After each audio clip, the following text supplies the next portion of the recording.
হাজার মানুষকে স্রেফ গুলি করে আহত করতে। এই এখন জামাতের আমির ডাক্তার শফিকুর রহমান মুক্তিযোদ্ধা পরিবারের সন্তান। আসসালামু আলাইকুম প্রিয় দর্শক, স্ক্রিনে থাকা ভিডিওটা খুবই গুরুত্বপূর্ণ, খুবই ইম্পর্টেন্ট একটা ভিডিও। আজকের ভিডিওটা অবশ্যই আপনারা ফার্স্ট টু লাস্ট দেখবেন এবং আপনি বাংলাদেশের নাগরিক হয়ে থাকলে ভিডিওটা আপনার জন্য খুবই গুরুত্বপূর্ণ। প্রিয় দর্শক, আপনারা জানেন বাংলাদেশের বর্তমান পরিস্থিতি স্বাভাবিক নয়। তো এই বিষয় নিয়ে কিছু কথা বলেছেন ব্যারিস্টার রুমিন ফারহানা এবং ডক্টর ফাজিল হক। তো দুজনের কথা আমরা শুনে আসি। হাজার মানুষকে স্রেফ গুলি করে আহত করতে এই সরকার একবারও চিন্তা করে না নির্বিচারে হাজার হাজার মামলা দায়ের করতে, এবং এই সকল কিছুই করা হয় কেবলমাত্র ক্ষমতায় থাকবার জন্য। আমি ভেবেছিলাম আমার এই চ্যানেলটি আমি আর কন্টিনিউ হয়তো করব না। আমি টেলিভিশনে রেগুলার কথা বলি, সুতরাং আমার কথা যারা শুনতে চান তারা টেলিভিশনেই শুনতে পারেন। কিন্তু গত কয়েকদিনে কোটা মুভমেন্টের সময় লক্ষ্য করলাম আমাকে কোনো টেলিভিশন ডাকছে না। আজকে আমাকে একটি বেসরকারি টেলিভিশন প্রথম আমন্ত্রণ জানালো এবং সেখানে গিয়ে আমি কথা বললাম, এবং তারপরে আমি ঠিক করলাম টেলিভিশনের এই সীমিত সময়ের মধ্যে বেঁধে দেওয়া প্রশ্নের মধ্যে এবং আমার সহ আলোচক কি বলছেন সেগুলোর উত্তর দিতে দিতেই আসলে সময় পার হয়ে যায়। এর বাইরেও আরো অনেক কথা থাকে, সেই কথাগুলো বলবার জন্যই আমি আবারও আমার রুমিনস ভয়েসে কথা শুরু করছি। গত কয়েকদিনে বাংলাদেশে যা হয়েছে সেটি বাংলাদেশের জন্মের পর তো বটেই, পাকিস্তান আমলে কিংবা ব্রিটিশ পিরিয়ডেও কখনো হয় নাই। নির্বিচারে নিজের দেশের মানুষের ন্যায্য দাবি দমন করতে সরকার বিভৎসভাবে বল প্রয়োগ করেছে।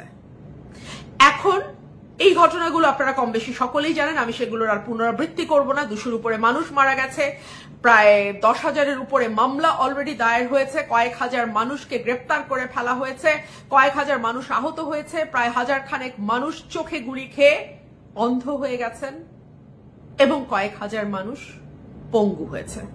এই কথাগুলো সকলেই আমরা জানি। আজকে নতুন যে আপডেট আসলো সেটা হলো যারা সমন্বয়ক আছেন আন্দোলনের তাদেরকে ডিবি অফিসে নিরাপত্তা দেওয়ার নাম করে তুলে নিয়ে যাওয়া হয়েছে এবং তাদের একটি ছবি সামাজিক যোগাযোগ মাধ্যমে ভেসে বেড়াচ্ছে। একটি ভিডিও দেখলাম কিছু কিছু প্রাইভেট টেলিভিশন চ্যানেল প্রচার করছে, সেখানে দেখা যাচ্ছে ডিবির হারুন সাহেবের সঙ্গে বসে তারা খাওয়া দাওয়া করছেন। বলা হচ্ছে তাদেরকে নিরাপত্তার জন্য তুলে নিয়ে যাওয়া হয়েছে। আমার প্রথম প্রশ্ন, নিরাপত্তার জন্য যদি কাউকে নিরাপত্তা দিতেই হয়, তার সবচেয়ে নিরাপদ যে জায়গা সেটা তার বাড়ি, তার পরিবার, সেখানে থেকে তাকে নিরাপত্তা দিতে হবে। 1। 2 হচ্ছে যদি সে মনে করে তার পুলিশ এসকর্ট দরকার, পুলিশ পাহারা দরকার, তাহলে সেখানে তার বাড়ি, তার যাতায়াতের জায়গায় পুলিশ এসকর্ট দেওয়া যেতে পারে। কিন্তু যদি তাকে ডিবি কার্যালয়ে নিয়ে গিয়ে নিরাপত্তার নামে আটক করে রাখা হয়, সেটা তো স্রেফ আটক, এবং তাকে আপনি অবৈধভাবে বাংলাদেশের সংবিধান এবং আইনে যা বলা আছে তার বহির্ভূতভাবে আপনি তাকে আটক করেছেন। তাকে 24 ঘন্টার মধ্যে আপনাকে কোর্টে প্রডিউস করতে হবে। যাই হোক, এই হীরক রাজার দেশে আসলে আইন কানুন সংবিধান নিয়ে কথা বলবার কিছু নাই। এখানে সরকার যা চায়, ক্ষমতাসীনরা যা চায় সেটাই আইন, সেটাই সংবিধান। সুতরাং আমি সেই দিকেও যাচ্ছি না। এই যে সমন্বয়কদের ডিবি কার্যালয়ে তুলে নিয়ে যাওয়া হলো, সেখানে আমি দেখলাম তাদেরকে লাইন ধরে বসানো হয়েছে এবং একজন সমন্বয়ক একটি কাগজ দেখে দেখে পড়ছেন, যেখানে তিনি বলছেন অনেক প্রাণহানি হয়েছে, সার্বিক দিক বিবেচনায় তারা কর্মসূচি প্রত্যাহার করে নিচ্ছেন, আগামীতে তারা এখন এই মুহূর্তে আর কোনো কর্মসূচি দিচ্ছেন না। যেই ছেলেগুলো এত বড় আন্দোলন গড়ে তুলতে পারলো, যেই ছেলেগুলো আমরা দেখলাম মিডিয়ার সামনে অবলীলায় চমৎকার ভাবে তাদের কথাগুলো গুছিয়ে বলছে, সেই ছেলেগুলোকে লাইন বাই লাইন স্ক্রিপ্টেড একটা লেখা পড়ানো হলো এবং সরকার মনে করছে যে মানুষ সেটা বিশ্বাস করবে। এই আন্দোলনের শুরু থেকেই সরকার অনেকগুলো ভুল করেছে। সরকারের প্রথম ভুল ছিল এটিকে মনে করা যে বিএনপি জামাত বা বিরোধী দলের আন্দোলন যেভাবে শক্তি দিয়ে দমন করা যায়, এই আন্দোলনকেও তারা সেভাবে দমন করতে পারবে। 2 হলো এই আন্দোলনটি শুরু থেকেই, হ্যাঁ কোটাকে সামনে নিয়ে আন্দোলন শুরু হয়েছে, কিন্তু এরপরে যখন এটি গণমানুষের আন্দোলনের রূপ নিয়েছে তখন কিন্তু এটি আর কোনো বিশেষ দল মত বা কোনো বিশেষ এজেন্ডা লক্ষ্য করে আন্দোলন হয়নি। প্রতিটি মানুষ, সাধারণ মানুষ তাদের দীর্ঘদিনের পুঞ্জীভূত ক্ষোভের কারণে এই আন্দোলনে যুক্ত হয়েছে। তারা দীর্ঘদিন নাগরিক হিসেবে একটা সেকেন্ড ক্লাস সিটিজেনের মতন বাংলাদেশে বাস করেছে। তারা ভোট দিতে পারে নাই, তাদেরকে দমবন্ধকর ভয়ের পরিবেশে থাকতে হয়েছে, তারা স্বাধীনভাবে কথা বলতে পারেনি, মত প্রকাশ করতে পারেনি, ফেসবুকে লিখতে পারেনি। আমরা দেখেছি বিভিন্ন সময় যারা সরকারি দল করেন তারা এই সাধারণ মানুষকে নানাভাবে নির্যাতন নিপীড়ন করেছেন। বিভৎসভাবে দ্রব্যমূল্যের ঊর্ধ্বগতি, সীমিত আয়, একই সঙ্গে আবার দেখা যাচ্ছে কিছু মানুষ আঙুল ফুলে কলা গাছ হয়ে গেছে। প্রধানমন্ত্রী নিজেই স্বীকার করছেন তার বাড়ির পিয়ন 400 কোটি টাকা বানিয়ে ফেলছে। এই সকল কিছুর একটা চাপা তীব্র বিদ্বেষ, ঘৃণা, ক্ষোভ মানুষের মধ্যে ছিল। সরকার সেটিকে বিরোধী দলের আন্দোলন যেভাবে দমন করে সেভাবে দমন করতে গিয়ে দ্বিতীয় ভুল করেছে। তৃতীয় যে ভুল করেছে সেটা হচ্ছে, প্রধানমন্ত্রী তো তাচ্ছিল্য করে কথা বলে বলে অভ্যস্ত। তিনি বিএনপি চেয়ারপারসনকে বলেন এতিমের টাকা মেরে খেয়েছে, তিনি ডক্টর মোহাম্মদ ইউনূসকে বলেন রক্তচোষা, সুদখোর। ঠিক সেভাবেই তিনি বলেছেন রাজা মুক্তিযোদ্ধার নাতিপুতিরা চাকরি পাবে না, তো কি রাজাকারের নাতিপুতিরা চাকরি পাবে? এই যে রাজাকার বলে গালি দেয়া, সাধারণ ছাত্রছাত্রী এটাকে নিতে পারে নাই। 4 নম্বর যে ভুল সরকার করেছে, ওবায়দুল কাদের বলেছে এই আন্দোলন দমনের জন্য ছাত্রলীগই যথেষ্ট, এবং আন্দোলন যখন শান্তিপূর্ণ ছিল, কর্মসূচি যখন শান্তিপূর্ণ ছিল, তখন বেধড়ক লাঠিচার্জ করা, মেয়েদের উপরে লাঠিচার্জ করা, ছাত্রলীগকে লেলায় দেওয়া, এই সকল কিছু আন্দোলনকে আজকে এই জায়গাতে নিয়ে এসছে। এখন সরকার উপায়ন্ত না দেখে যারা সমন্বয়ক আছে তাদেরকে ডিবি কার্যালয়ে ধরে নিয়ে গিয়ে চাপ দিয়ে একটা স্টেটমেন্ট দেওয়ার চেষ্টা করছে।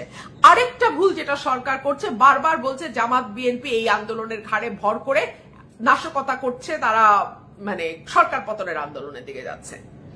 দেখুন, বিএনপি জামাতকে এত শক্তিশালী করা, এটা অবশ্য বিএনপি জামাতের জন্য একটা ভালো খবরই বটে। সরকার এখনো বিশ্বাস করে এবং মনে প্রাণে এটুকু স্বীকার করে নেয় যে বিএনপি জামাত আসলে এমন অবস্থার দেশে তৈরি করতে পারে যে সরকারকে সেনাবাহিনী নামিয়ে কারফিউ দিয়ে সেই পরিস্থিতি সামাল দেওয়ার চেষ্টা করতে হয়। পরিস্থিতি সামাল দেওয়া যায় আমি বলছি না, কারণ পরিস্থিতি এখনো সামাল দিতে পারেনি, সরকার চেষ্টা করছে। যাই হোক, যখন এই বিবৃতিটি গণমাধ্যমে আসলো, সমন্বয়কদের লিখিত স্ক্রিপ্টেড একটি নাটক আসলো গণমাধ্যমে, ঠিক তার 1 ঘন্টার মধ্যেই আমরা দেখলাম যেই সমন্বয়করা বাইরে আছে তারা স্পষ্ট ভাষায়, পরিষ্কার ভাষায় জানিয়ে দিয়েছে আন্দোলন থামছে না। বলা হয়েছে দাবি আদায় না হওয়া পর্যন্ত আন্দোলন চলবে। এই কথাটি বলে আমি ডেইলি স্টার থেকে পড়ছি। বলা হয়েছে সারা দেশে সোমবার ছাত্র জনতার বিক্ষোভ কর্মসূচি ও প্রতিবাদ সমাবেশের ঘোষণা করেছে বৈষম্য বিরোধী ছাত্র আন্দোলন। সেখানে রোববার রাতে বৈষম্য বিরোধী ছাত্র আন্দোলনের সমন্বয়ক আব্দুল কাদেরের গণমাধ্যমে পাঠানো বার্তায় জানানো হয়,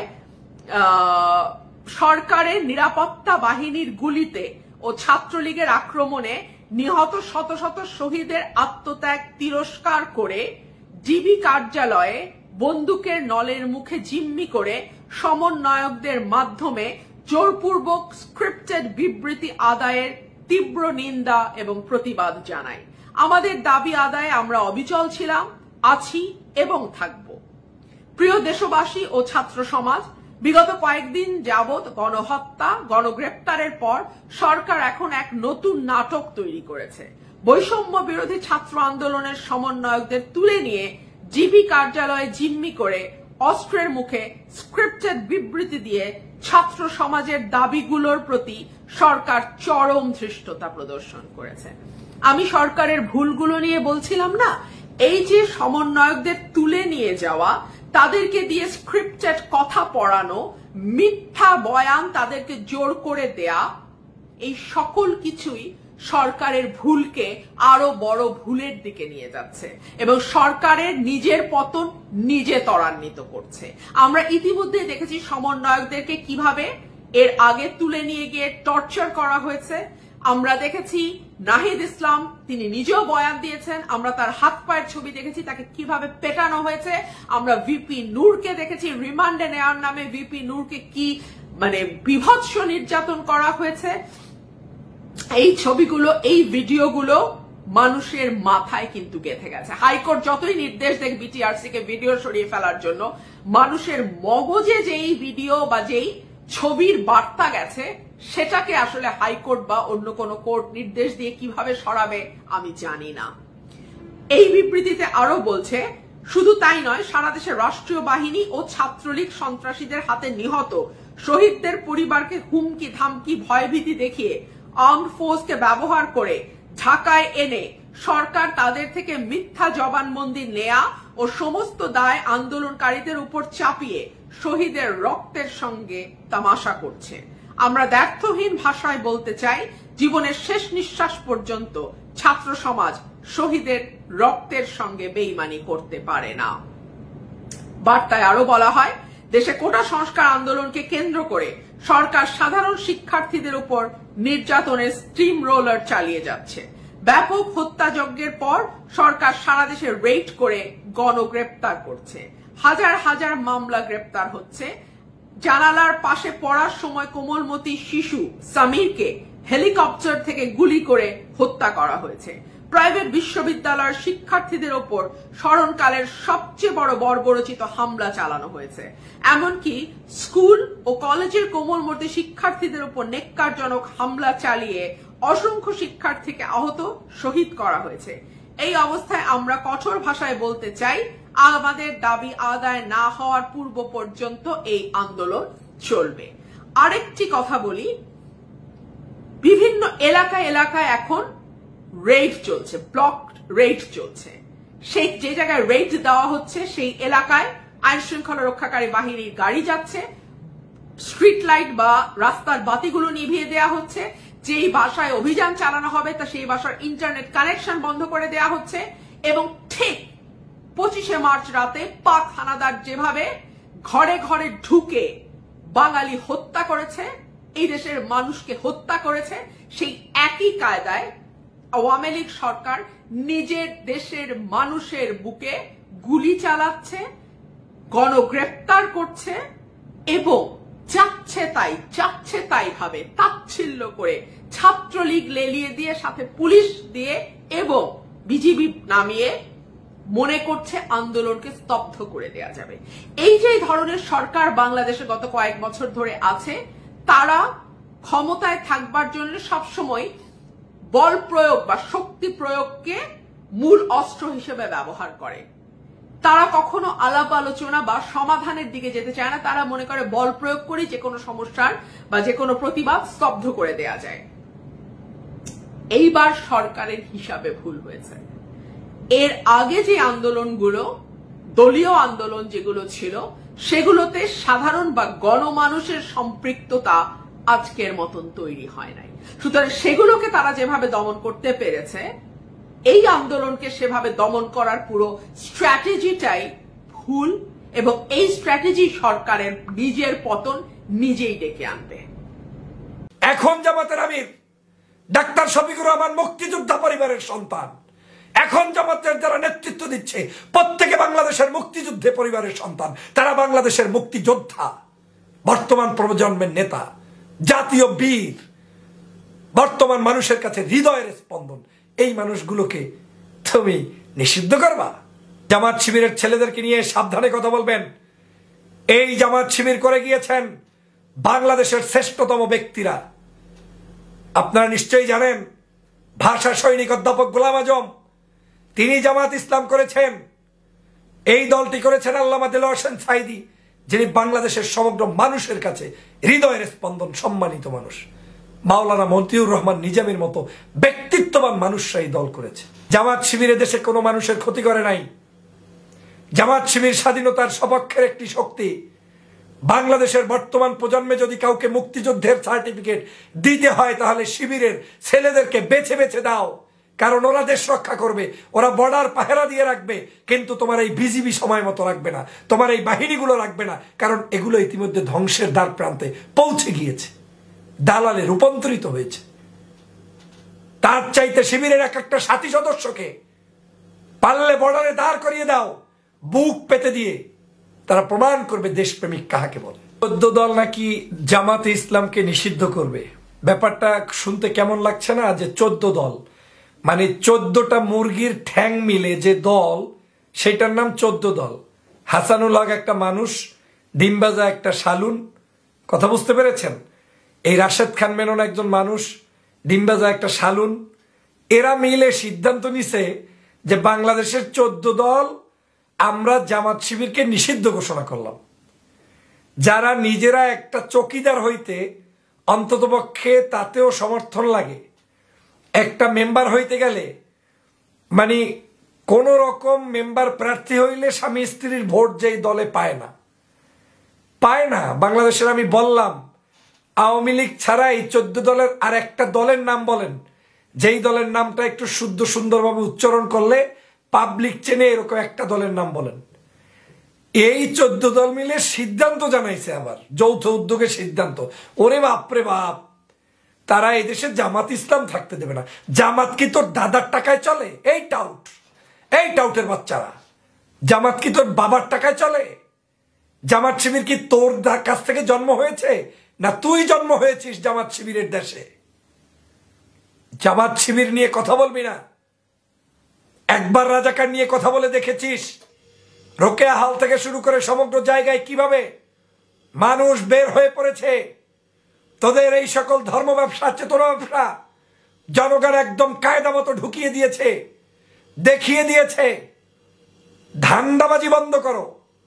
বাংলাদেশে যদি কয়েকটা দল সর্বোচ্চ সংখ্যক জনপ্রিয় থাকে, তার মধ্যে আমি মনে করি জামাত শিবির হচ্ছে অনেকাংশে বাংলাদেশের মানুষের কাছে গ্রহণযোগ্য এবং সবচাইতে জনপ্রিয় একটি দল। জামাত শিবিরকে নিষিদ্ধ করবা। আর শিবির তো বাংলাদেশে আমি মনে করি এককভাবে যে জনপ্রিয়তা অর্জন করেছে, বাংলাদেশের অনেক দলের মধ্যে কেউ এখন পর্যন্ত সেই জনপ্রিয়তা অর্জন করতে পারে না ছাত্র সমাজের কাছে। সেই জামাত শিবিরকে তুই নিষিদ্ধ করার পায়তারা খুঁজছিস। আসলে পতন আসলে যা হয় মানে তোমরা মনে করছো যে এই যদি একটা নতুন একটা চেতনাবোধ জাগ্রত করান যায়, বাংলাদেশের মানুষ মনে হয় খাবে, আর শাহবাগে আসছে তোমরা একটা নতুন বিরিয়ানির আয়োজন করবা, তাই তো? এই বিরিয়ানি আর খাবে না। 13 সালে পেতেছিলা, জনগণকে ভুল বুঝিয়েছিলা, মিথ্যা বলে মানুষদেরকে ফাঁসি দিয়েছিলে।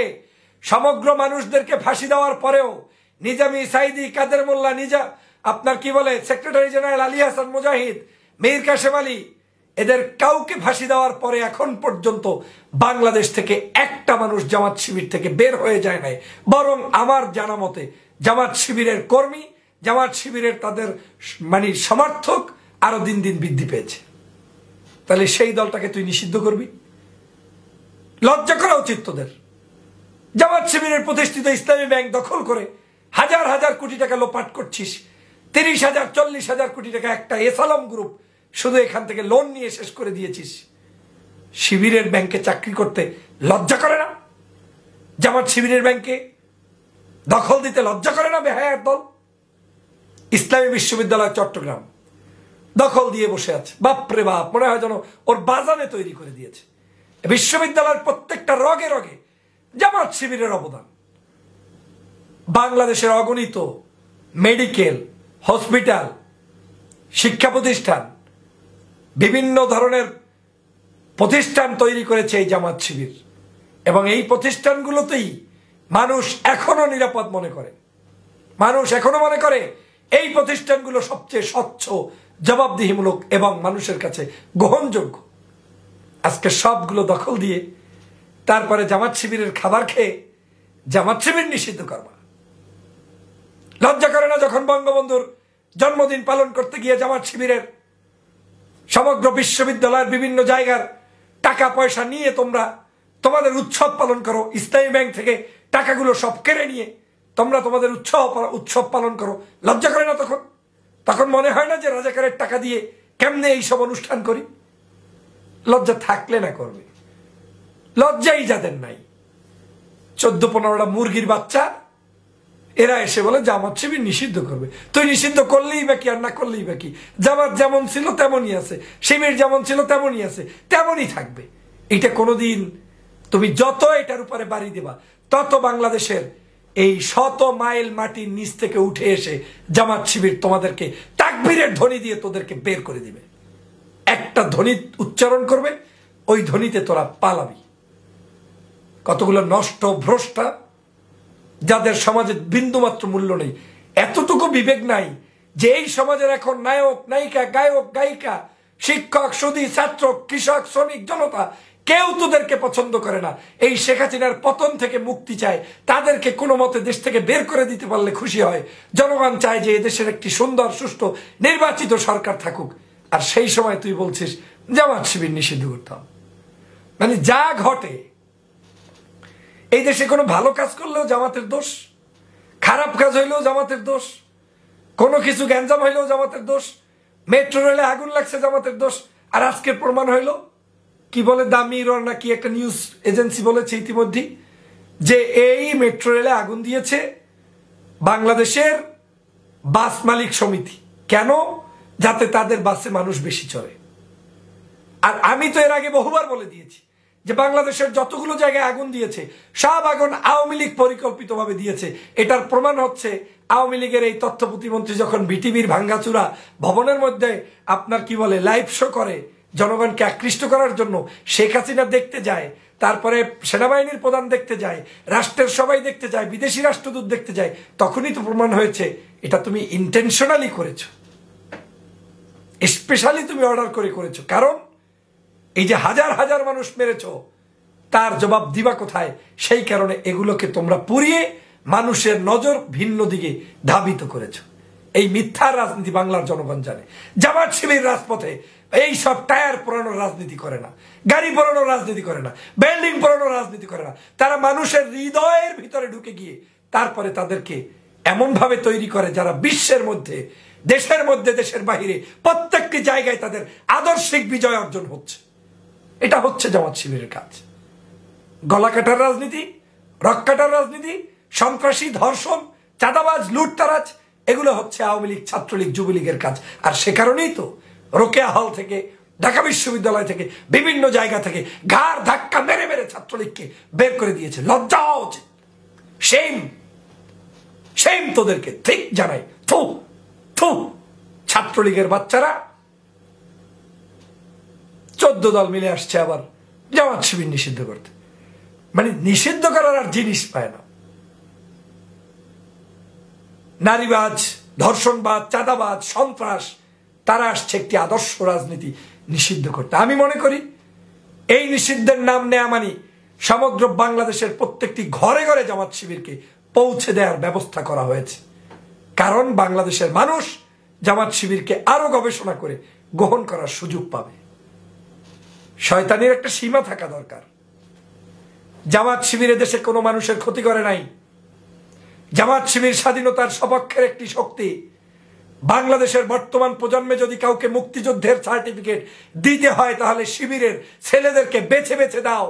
কারণ ওরা দেশ রক্ষা করবে, ওরা বর্ডার পাহারা দিয়ে রাখবে, কিন্তু তোমার এই বিজিবি সময় মতো রাখবে না, তোমার এই বাহিনীগুলো রাখবে না। কারণ এগুলো ইতিমধ্যে ধ্বংসের দ্বার প্রান্তে পৌঁছে গিয়েছে, দালালে রূপান্তরিত হয়েছে।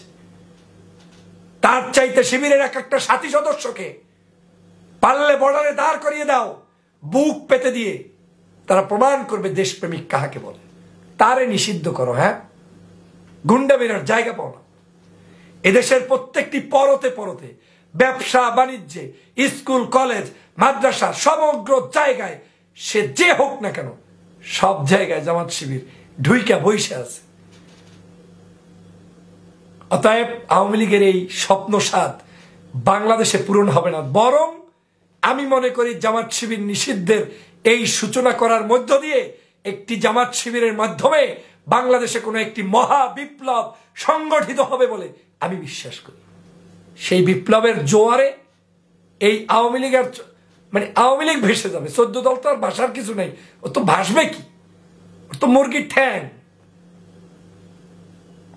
অতএব সাবধানে কথা বলবেন, জামাত শিবিরের ছেলেদেরকে নিয়ে সাবধানে কথা বলবেন। এই জামাত শিবির করে গিয়েছেন বাংলাদেশের শ্রেষ্ঠতম ব্যক্তিরা। আপনারা নিশ্চয়ই জানেন, ভাষা সৈনিক অধ্যাপক গোলাম আজম তিনি জামাত ইসলাম করেছেন। এই দলটি করেছেন আল্লামা দেলোয়ার হোসেন সাঈদী, যিনি বাংলাদেশের সমগ্র মানুষের কাছে হৃদয়ের স্পন্দন, সম্মানিত মানুষ। মাওলানা মতিউর রহমান নিজামীর মতো ব্যক্তিত্ববান মানুষরা এই দল করেছে। সেই দলকে নিয়ে প্রশ্ন তোলো, তোরা কারা? তোদের বেস কি? তোদের অবস্থানটা কি? হু আর ইউ? আজকের এই জাতির জন্য, দেশের জন্য সবচেয়ে ভয়ানক হচ্ছে এই দুষ্ট মানুষগুলো। প্রিয় সহযোদ্ধা ভাইরা, প্রিয় দেশবাসী, দল যাই করেন, দলের চাটামি যাই করেন না কেন, দল আপনার পরিচয় থাকতেই পারে। সত্যকে সত্য বলুন।